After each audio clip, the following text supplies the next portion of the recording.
गीता सुगीता कर्तव्या किमन्यै शास्त्रविस्तरैः या स्वयं पद्मनाभस्य मुखपद्माद्विनिसृताः. Gita, which is a Sugita, a beautiful, melodious, divine song of who? Of God Himself. Once you have heard that, once you have studied that, once you have listened to that, Kimanyahi Shastra Vistrai, what is the need for reading any other scripture? Because this has come directly from the mouth, from the lips of the Padmanabha, the Lord Himself. Therefore, Gita is one of the most unique scriptures. Upanishads have been written by rishis, various other granthas are written by like other Puranas are there. They are all written by various other rishis or like Vyasa and others. But this is one text, Bhagavad Gita, which is directly authored in a way by God Himself. That is the uniqueness of Bhagavad Gita. So it is said, if you read Bhagavad Gita, where is the need to read any other scriptures?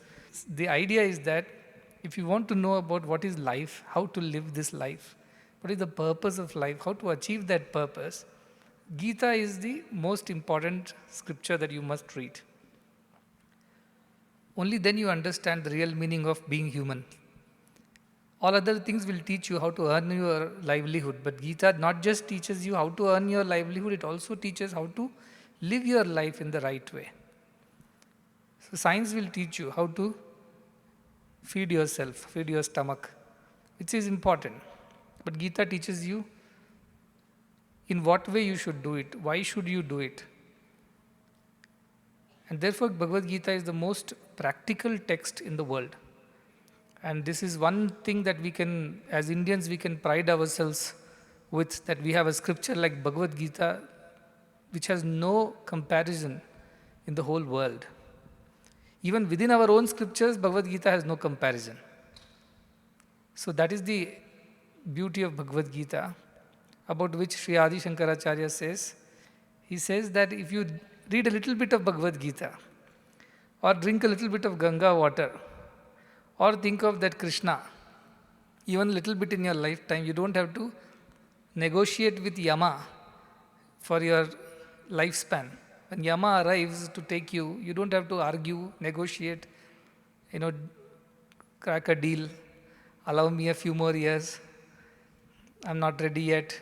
Yama is not going to listen to all that. But if you don't want to deal with this terrible time with Yama at the fag end, then you better read Bhagavad Gita, is what Sri Adi Shankaracharya says. Now some of you may think, oh, that means if we read Bhagavad Gita, we will never die? Yama will never come and trouble us? Not at all. It only means that when Yama comes, you won't be afraid. You won't argue, negotiate with Yama. You will be ready. You are ready to receive death with as much fortitude, as much equanimity as you live your life. That is why Bhagavad Gita takes away the mrityu bhaya. The fear of death is removed from the mind. Of all the fears that haunt humankind, or any animal, anybody, which is the biggest fear?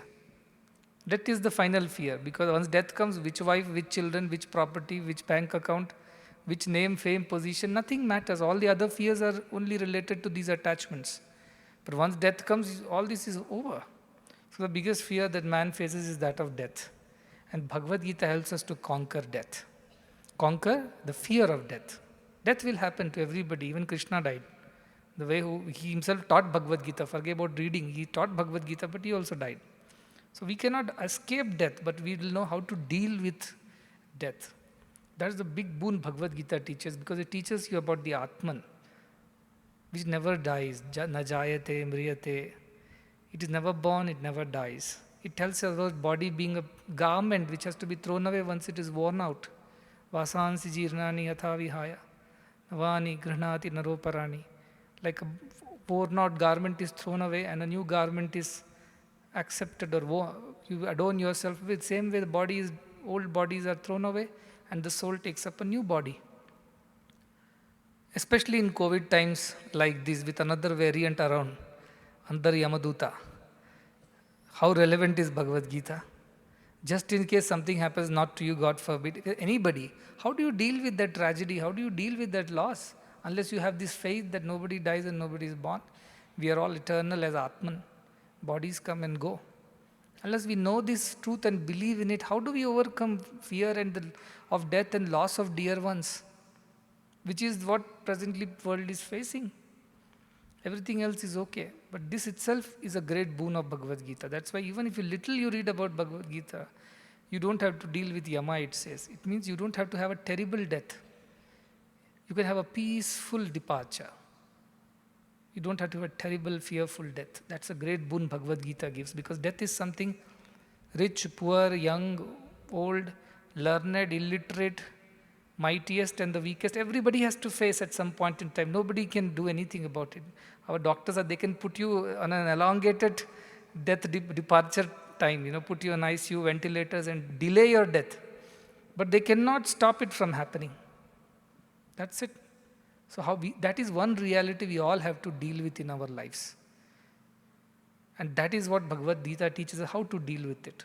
What should be our attitude towards it? How do we conquer that fear? So that we can live our lives to the fullest. Otherwise, we die every day with the fear of death. We don't live our lives. Bhagavad Gita teaches us that. So practical, so relevant, especially in today's times. Bhagavad Gita itself says, Svalpamapyasya dharmasya trayate mahato bhayat. Even if you come to know a little bit of this great truth, that dharma, greatest of the fears are alleviated. We will live in this world, but without being afraid of anything or anyone or any situation, including death. That is the power of Bhagavad Gita. No other scripture in the world tells you that you are eternal, you never die, you don't have an end at all. No other scripture in the world tells you except our scriptures in India. In that, Bhagavad Gita tells us so clearly, so simply it tells you. Look at the teaching. That is the beauty of Bhagavad Gita. And look at the teacher. God himself is the teacher. God himself is the author. Now, who knows this world better than the one who created it? Who knows the human mind better than the one who created it? Who knows this human body and human habits better than the one who created it? So only he is the right authority to speak about it. Everybody else can speak with borrowed knowledge, but the creator of this whole thing alone knows the truth. That's why Sri Krishna puts it so clearly, so simply, so vividly for all to study. For about design thinking.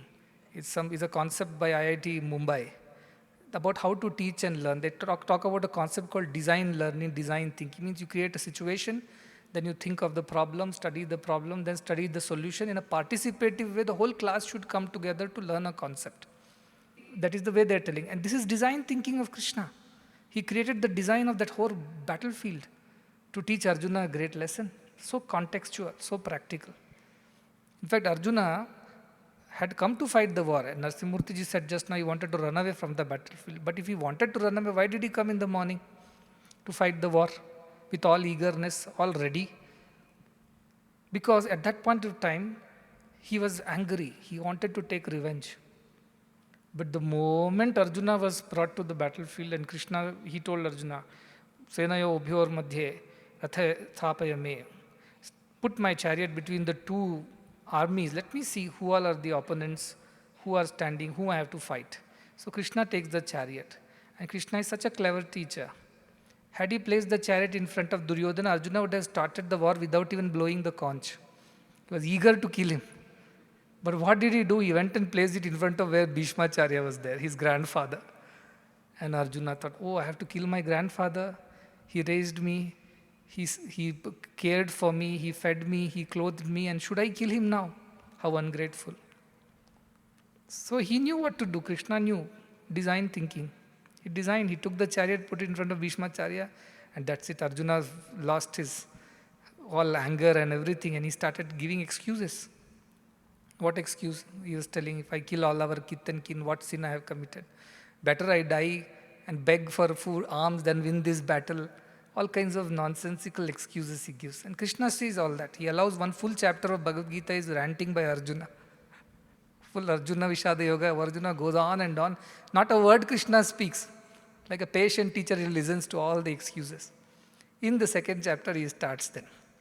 Then Arjuna says, I don't know. This is some kind of a karpanya dosha, some kind of a feebleness, weakness of mind has overtaken me. I don't know what to do. I'm becoming your shishya. I surrender to you, he says. I'm becoming your Shishya. The moment he says, I'm becoming Shishya, now the student is ready to listen. But otherwise, he's not accepting his studentship at all till now. Arjuna was not accepting. After one full chapter of crying, second chapter, he finally says, when Krishna scolds him a bit, then he understands and he says, I don't know what to do, but you teach me. I'm your student. And there the lessons begin of Bhagavad Gita. Look at the classroom is the battlefield.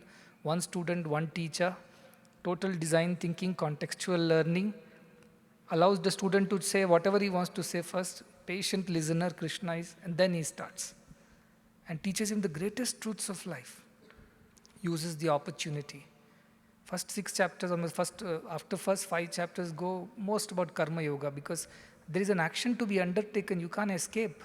But how should we act in this world? What should be our attitude? What should be our understanding? 5 chapters go only in explaining that in different ways, and you all know that. Most famous shloka is karmanyevadikaraste. Do your right is only to the action, not on the results. Leave the results to me. And how should you do? Yad juhoshi, yad karoshi, yad ashnasi, yad whatever you do it for my sake. Don't do it for your sake. Don't do it for name, fame, success, failure. Just do it for my sake, he says, Krishna says. Do it for my sake. Offer it to me. Brahma arpanam brahmahavi. Everything is me. Think like that and offer it to me and you will be free. Sukha dukkha samay krutva. Labha, alabha, jaya, ajayau.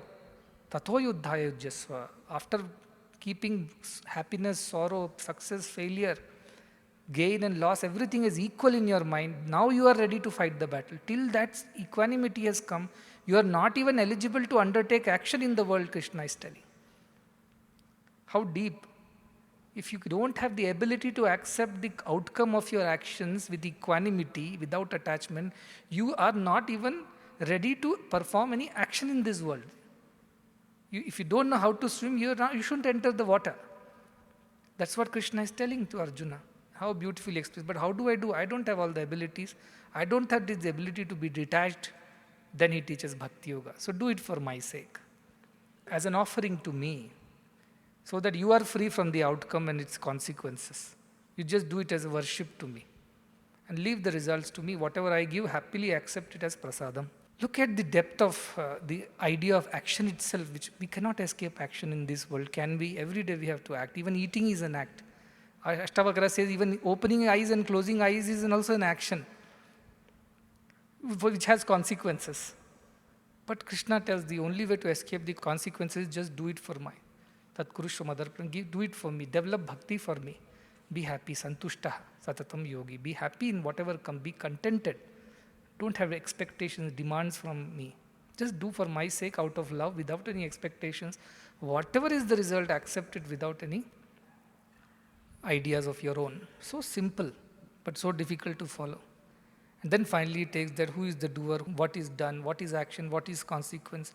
He takes it to the last part of Bhagavad Gita into Jnana Yoga and teaches the highest of the truths. All aspects, all yogas are covered in Bhagavad Gita. Be it Bhakti Yoga, Karma Yoga, Jnana Yoga or Raja Yoga. As Raja Yoga is all those various, Patanjali Yoga Sutras and other things. There also Krishna teaches how to sit, what kind of mat you should have to meditate, how you should breathe. All that also Krishna teaches. It's one compendium, one comprehensive textbook of all our spiritual philosophies, Bhagavad Gita. It's so beautiful. That is why I was very particular that I make it a point that students, staff, devotees, everybody makes an effort to learn Bhagavad Gita. And whatever little you learn also is fine. It is so good that it will help you. In fact, one man goes to a Guruji and says, tell me what should I read? He said, read Mahabharata. He said, Mahabharata is too big just. Then he said, okay, if you can't read Mahabharata, read Bhagavad Gita. Only 700 shlokas. He says, that also I cannot read, too much for me. Okay, read one chapter, read 18th chapter of Bhagavad Gita. He says, that also is too much for me. He says, okay, read one shloka of Bhagavad Gita. He said, that is also too much for me. He said, okay, in that shloka, just pick up one word, 2 words of Bhagavad Gita. Ananyas chintayanto ma yajana paripasate. Take one word. Yoga kshemam vahabhyam. I will look after you, Krishna says. Or take one word, ma shucha, don't worry. I am there with you. Just that one word, one thought can give you so much of confidence to do things in life. Bhagavad Gita is so powerful. That is why I say, and the essence of Bhagavad Gita, I always say, take the first word from the first shloka, dharma kshetre, kurukshetre, and go to the last shloka and take the last word which he just chanted. Dhruva nitir matir ma. Mama and dharma put together, mama dharma, my duty. Gita is only about discharging your duty in this world. How do we discharge it? We did with detachment, with complete involvement, with perfection in action, yoga karmasu kaushalam, yet completely detached. Completely detached. Without any desire for anything, not even the desire that this action should succeed. I am just entitled to do my duty. What comes out of it is towards grace. Good, bad, ugly, it does not matter. I don't blame myself, I don't praise myself for that. I just leave it at his feet. Do your best, leave the rest. This is what Bhagavad Gita's essence is at the end. So, it's a very practical text, and we must all make efforts to learn this text.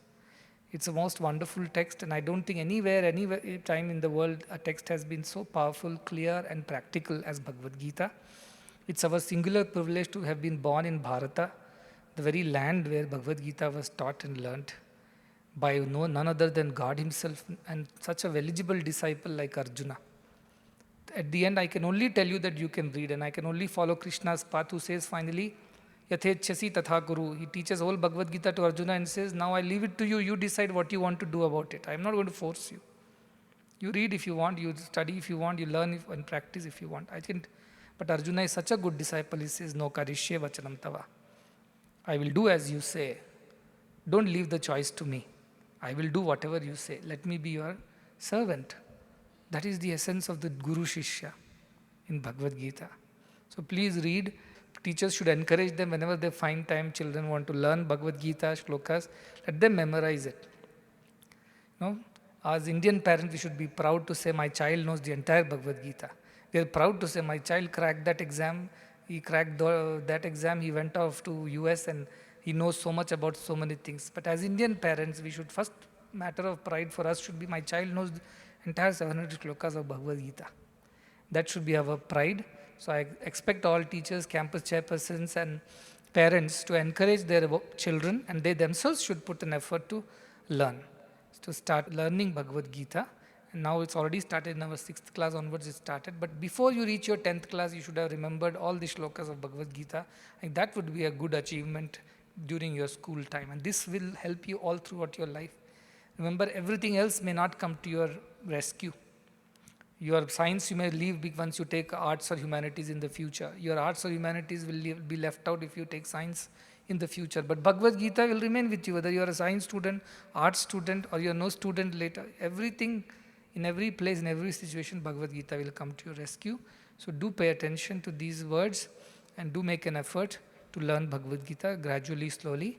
I would request the Bhajan group to take every day, starting today till the next Gita Jayanti, whenever the opportunity arises, 2 shlokas per day.